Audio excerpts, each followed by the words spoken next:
Welcome to the latest episode of our podcast series for financial advisors. Today's episode is An Advisor's Guide to 2025, the impact of 2024 on the new year. It's an industry update with my partner, Louis Diamond. I'm Mindy Diamond, and this is the Diamond Podcast for financial advisors.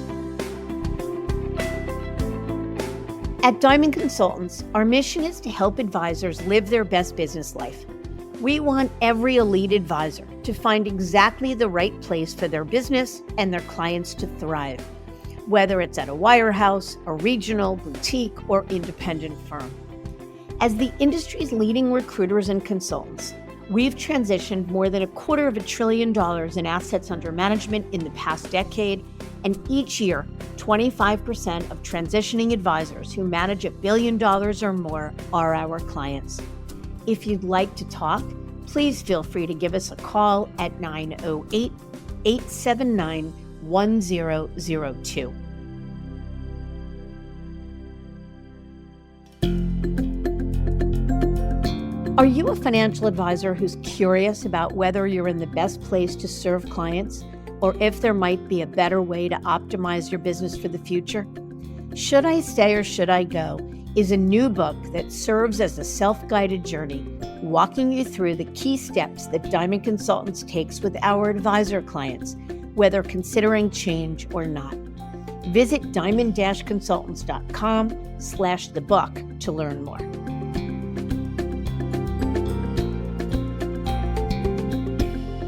It's hard to imagine that we've wrapped up yet another year, and an exciting one it was. The election activity aside, the wealth management industry made headlines on its own, with mega teams on the move, massive M&A deals, and stunning leadership shifts. So what does this mean for advisors? How does all of this activity color the year ahead? Louis and I take our annual look back at the year past and share some thoughts on the year ahead, all with the goal of informing listeners so they can be better prepared and make decisions with the power of knowledge behind them. There's a lot to discuss, so let's get to it.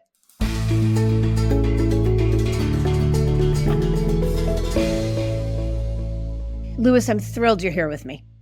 Me too. This is always one of the most exciting and engaging episodes of the year. So crazy that we're already recording it, but it's been a really exciting year. So lots to talk about. Yeah. All right. So let's talk about the 2024 big stories and trends that will color 2025. So let's take the first one. Movement was seemingly down. We will publish our annual 2024 transition report in the first quarter of 25, and we will validate that. But let's talk about it. Was movement down as much as it seems? What part of movement was down? What was really going on there? Yeah, so I'd say anecdotally, it feels like there were less advisors on the move than in 2023 and 22, and certainly during the COVID years. And speaking to a lot of our clients, most reported that recruiting flows were a little bit off where they expected. But that doesn't mean that everyone's staying put or there isn't a ton of opportunity for advisors who are looking to make a change. I think what we've actually seen is larger teams than ever before are in play. So even if there's less discrete transitions than in prior years, we saw some monumental transitions. The M&A market's been extremely hot. And to me, it's just a normal business cycle. The markets were up big time this year. So a lot of times folks get comfortable or don't want to upset momentum. It was a presidential election year, which sometimes creates some uncertainty.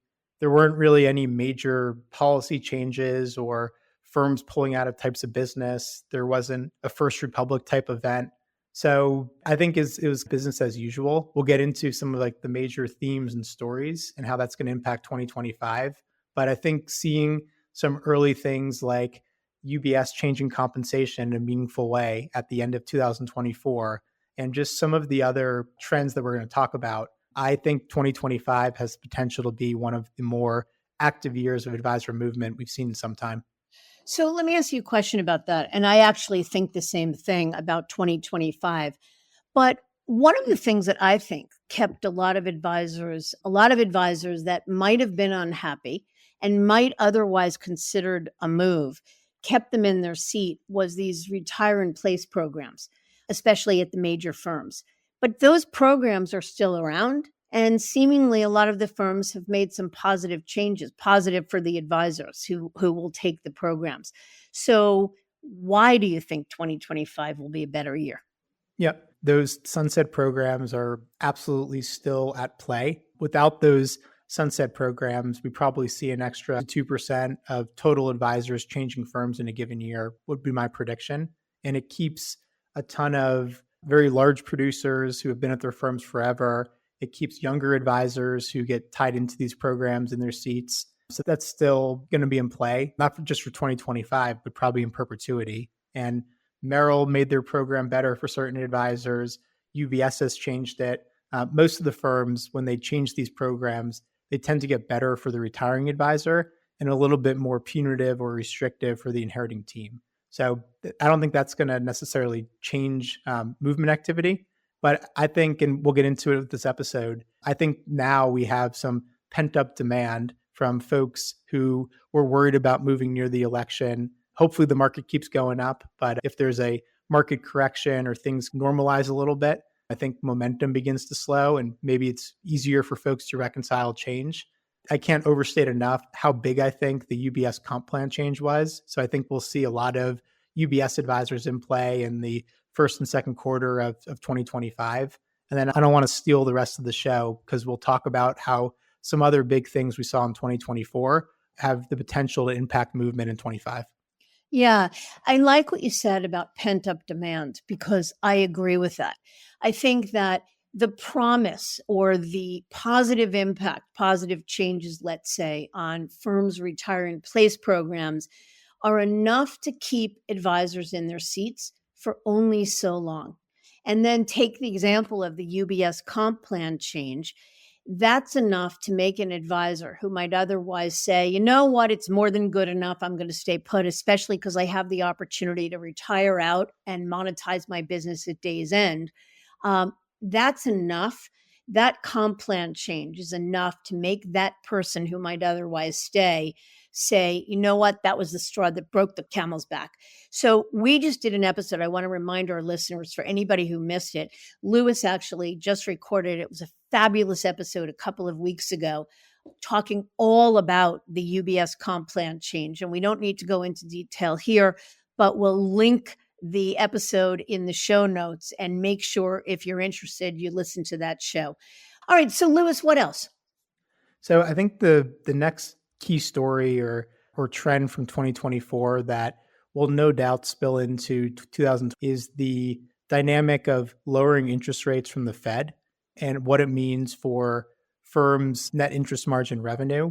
And that combined with some major class action lawsuits and seemingly regulatory pressure on firms of all shapes and sizes to begin paying more in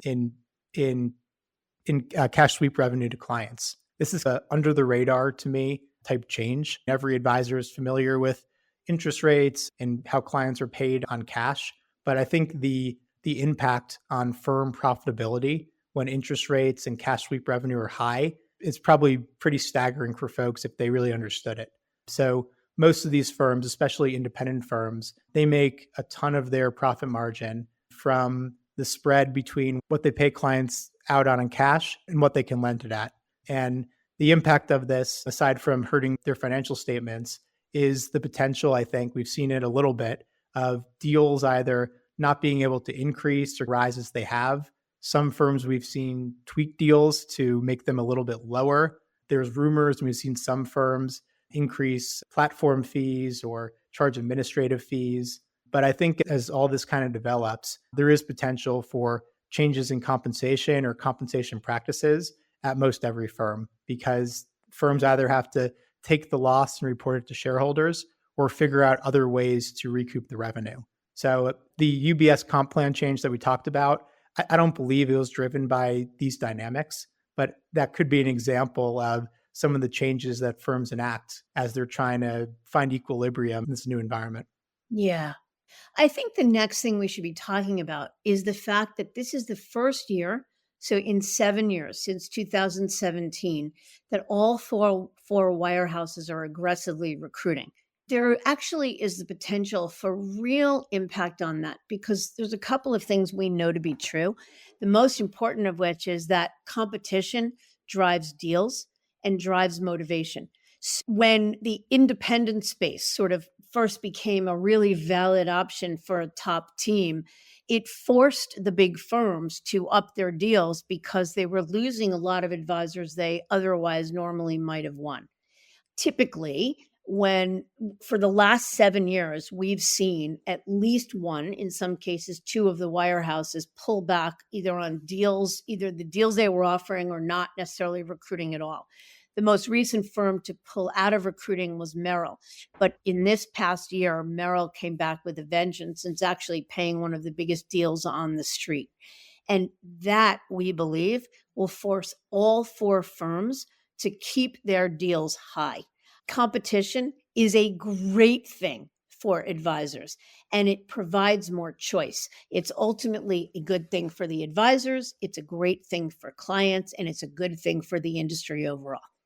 I completely agree. It's always like keeping up with the Joneses, even though you and I know, and most advisors know, that the four wirehouses compete with far more than just each other. They compete with the regionals, with the independent space, with firms like Rockefeller, et cetera.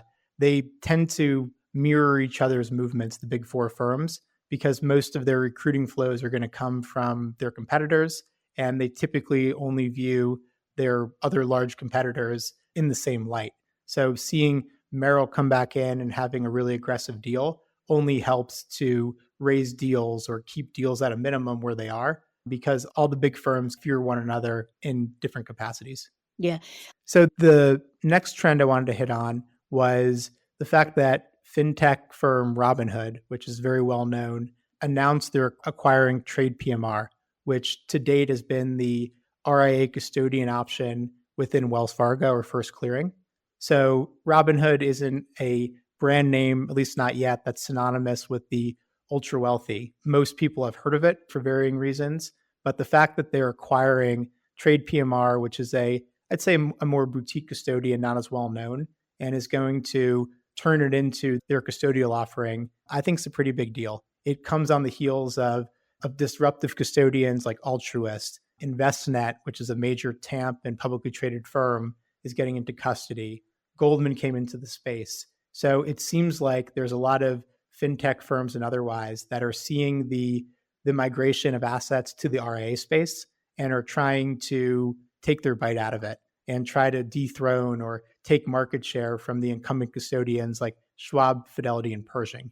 So even if a firm like Robinhood isn't of interest to an advisor for whatever reason, the fact that we're seeing firms like this really invest and double down into the RIA channel, I think is just validation that the RIA space is here to stay and that there's a lot of promise and money and appetite for a number of firms to try to get involved. Yeah. So I'm going to take the next one because I think it's really profound. The next trend I think we should be talking about is private equity making an even bigger splash, making its presence known even more. Some examples: we saw CD&R taking Focus Financial private. We saw Bain and Abu Dhabi Sovereign Wealth investing in Corient, which was formerly CI.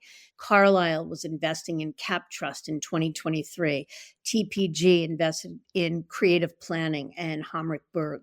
A new private equity firm, Constellation Wealth Capital, made waves investing in some of the most sought after properties in the RIA space, like Crescent and Lido. And I think first of all, it's exciting.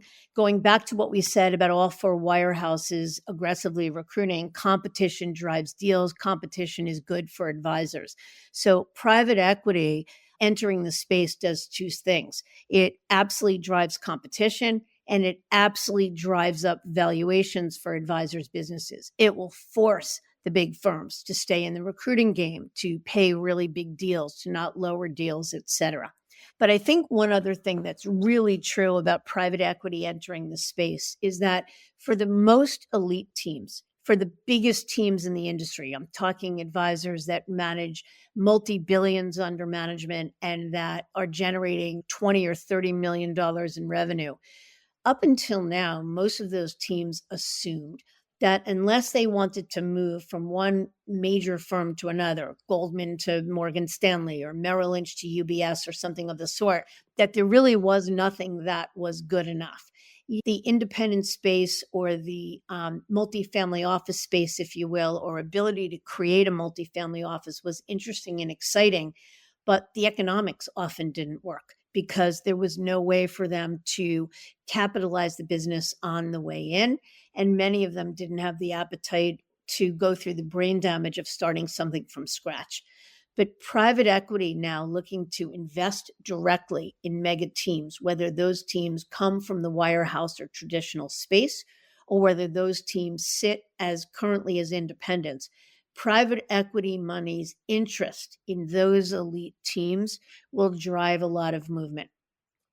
Louis, you and I were just talking the other day about 5 or 6 very significant teams that you and I have worked with for years that have always had their eye on possibly moving, but always assumed that there was just nothing or no one that could afford to take them out. And now those teams are very much in play, and private equity is what's been the game changer. Is there anything you'd add to that one? No, I think that's exactly right, because it's not just private equity looking to invest or back a team that wants to run their own business, but it's these major RIA firms, many of which you mentioned, that are backed by private equity sponsors that now have a renewed or a new appetite to merge small, mid, large wirehouse practices into their firms. So we've done episodes on this. I think it's going to be potentially the next big thing, the next type of firm that advisors are really interested in. It hasn't really caught speed yet because the momentum isn't quite there. I haven't really found someone that's really cracked the code on the fair deal structure and just hasn't reached widespread acceptance as a viable option yet. But I think that's going to change. And you mentioned the names of some of the largest and most sophisticated private equity sponsors in the world that made new platform investments in the RIA channel just this year. So I think this, again, is just another proof point that that the smart money, the deep pockets, are seeing a lot of promise in our industry. So even if an advisor has no plans or no interest in starting an independent business, it's all good for validating valuations in the space. And for folks that are interested in independence now or in the future, it's a great check on the fact that there's going to be and continue to be a ton of demand for quality businesses. And that should keep multiples and valuations at a minimum where it is, but probably give it room to run into the future.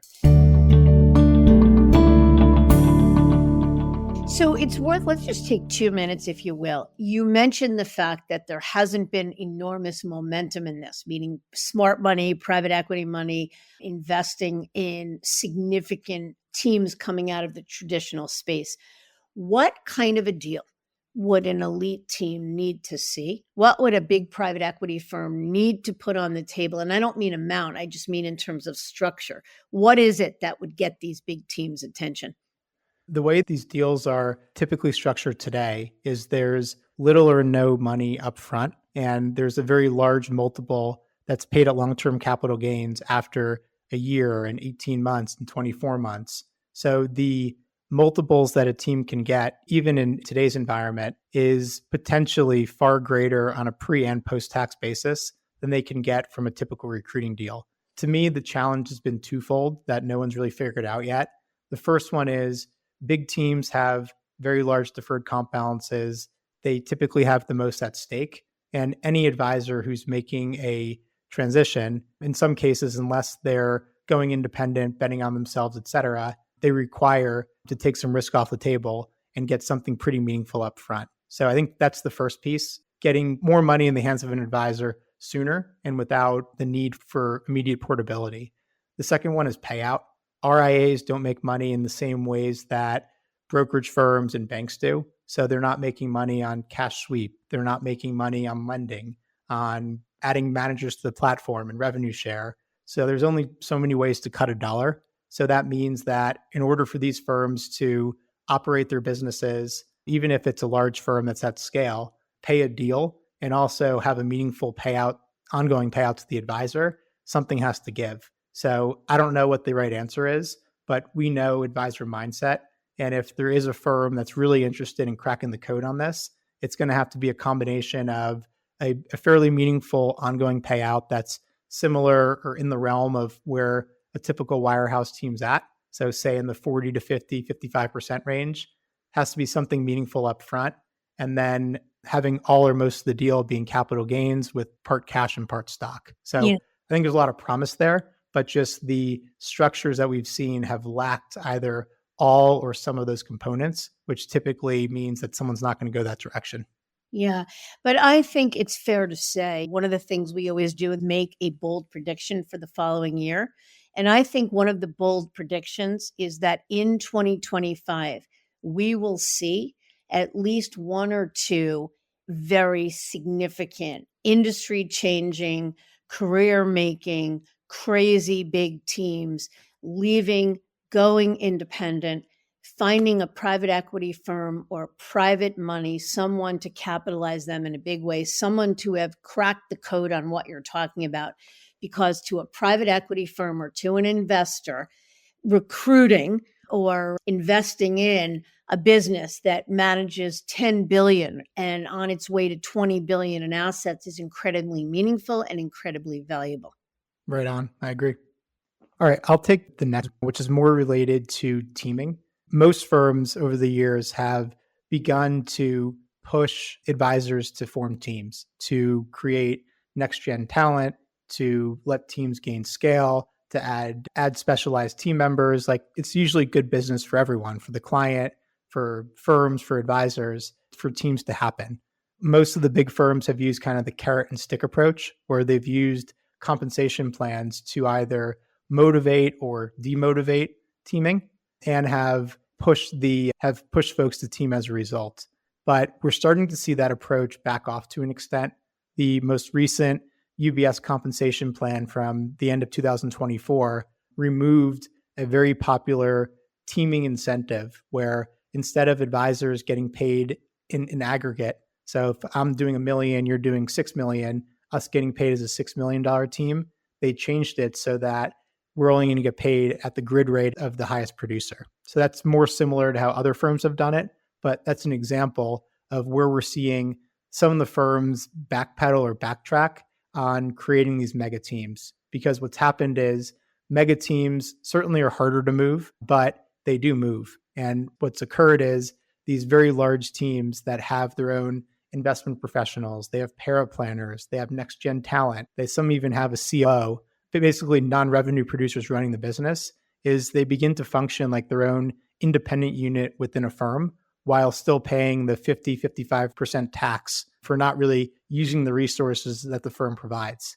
So some of it is financially motivated. If you take away teaming incentives, then the firm doesn't have to pay out as much in compensation. That was the case of UBS. But I think also it's the realization that these big teams were created, I think in large part by the big firms to retain talent, but it's having the reverse impact. Yeah, I think what you're saying there is that these mega teams have created their own mini firms within a firm where they're less reliant as a team on the infrastructure of the firm. They're more self-sufficient. And the more self-sufficient a team is, the more, as you say, they can support themselves by having non-revenue producers support them, the less they rely on the firm and the more portable they may be and the more they may look to go elsewhere. Yep. I think one of the other things we hear a lot is big teams saying that, will the big firms continue to invest in us as big teams? And are the big firms going to be more interested in the pendulum swinging the other way and going back to looking to recruit and really invest in individual producers? Yep. And actually, I think the next point to talk about is that as advisors evaluate the big firms, technology is always a major motivator. But one of the things that they're going to be increasingly interested in is AI. And then, of course, on the crypto side, they will analyze their firm to see if these are things that their firms are investing in a meaningful way. And if not, those two things themselves could be reasons for an advisor to explore elsewhere. And the smaller, more boutique, more nimble firms may well be investing in those things in a more exciting or entrepreneurial way than the big behemoths can. Yep. Yeah, I think that's right. Like it's not it couldn't be a recap episode in 2024 without talking about AI or crypto. But in all likelihood, we've seen some advisors even prioritize the ability to invest in cryptocurrencies or to pick and choose all these different AI technologies beyond just ChatGPT, but using AI to really find efficiencies in their planning process, to create financial plans, to analyze tax returns, to provide recommendations for client segmentation and emails and follow ups. So I think as AI gains more acceptance or adaptation in the professional life of a financial advisor, there's going to be a ton of proof that advisors can run faster and more efficiently by using these technologies. It's not to say that the major firms aren't spending a ton of money on AI. Morgan Stanley for years has had the Next Best Action or MBA program, which is a really, I think, probably one of the more compelling and common sense uses of AI, where it mines an advisor's book and client segmentation information for opportunities for engagement. So, on one hand, big firms have the scale to invest in AI, but to your point earlier, they tend to move much slower. They have to give more care to how everyone's going to use it, lowest common denominator use cases.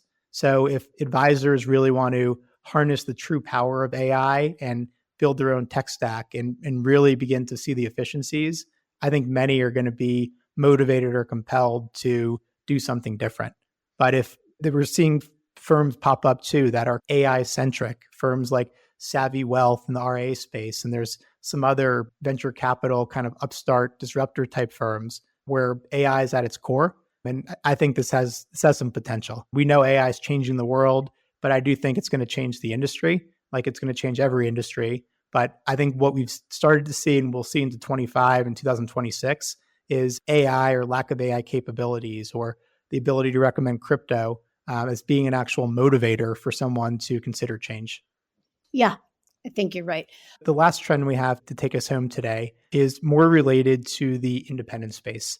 So large practices that practice under an independent broker dealer, Northwestern Mutual, Mass Mutual, LPL Financial, et cetera, now have more choices than ever before. It's not just choices in terms of different broker dealers to go to, but there's the dynamics of starting an RIA or joining one. But where these options really become the most relevant is around succession and around maximizing enterprise value. So a dynamic we've seen occur are as these practices get larger under their captive broker dealer, they begin to have far fewer options for a buyer. Or put another way, it becomes a high class problem where they outgrow the potential buyers within their broker dealer. And in order to get a fair market valuation or to have an active market to buy their business, even if they're happy where they are, a lot of folks are having their hands forced and needing to either transition as part of a transaction or transition before a transaction to align themselves either with a broader pool of buyers in the RIA channel or to move to broker dealers that have the capital to buy the practices directly. So this one might not be relevant to many advisors that listen, but really any advisor who's independent are being forced to make some difficult decisions because as valuations have gotten much more aggressive in the independent space, it means that someone within a broker dealer has to have that much more money where oftentimes they don't have institutional capital backing in order to strike a fair deal for an advisor who wants to maximize their value before an exit.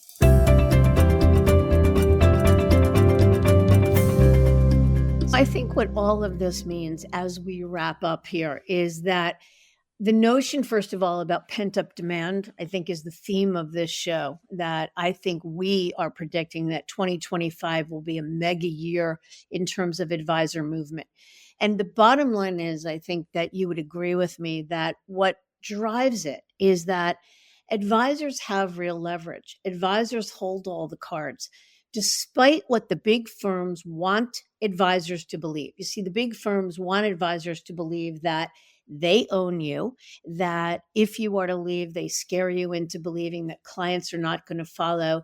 They scare you into believing that the clients are yours because of the firm that in which you work. But the truth of the matter is that the advisor is running a business. And if you think about your business as a business, you hold the cards. As long as you've run a good business, a clean business, a growing business, you've done right by your clients, you hold the cards. So what does that mean? It certainly doesn't mean that every advisor should move, most certainly not. But it means that if you are uncertain that your firm or your broker dealer can be the best possible partner to allow you to grow the business, to serve clients without limitation, and ultimately to maximize the value of the business you've built, you shouldn't ever stay just because you assume there's nothing better. Because in this greatly expanded industry landscape, the waterfall of possibilities is more exciting than ever before, and the advisors hold all the cards. That's incredibly well said, Mindy. Pent-up demand is absolutely the key theme, and I'm really excited to see how 2025 kicks off and develops. And I have no doubt that we're going to be way off on some of our predictions and what's ahead, because what's so interesting about our industry is the unpredictability. There's always something that comes out of left field, or a new firm that's aggressively entering the space, or just something completely off the reservation. But all of that creates opportunity and I think intrigue for advisors. So I appreciate doing this with you and batting these ideas back and forth. And we'll keep track of all these trends going into 2025.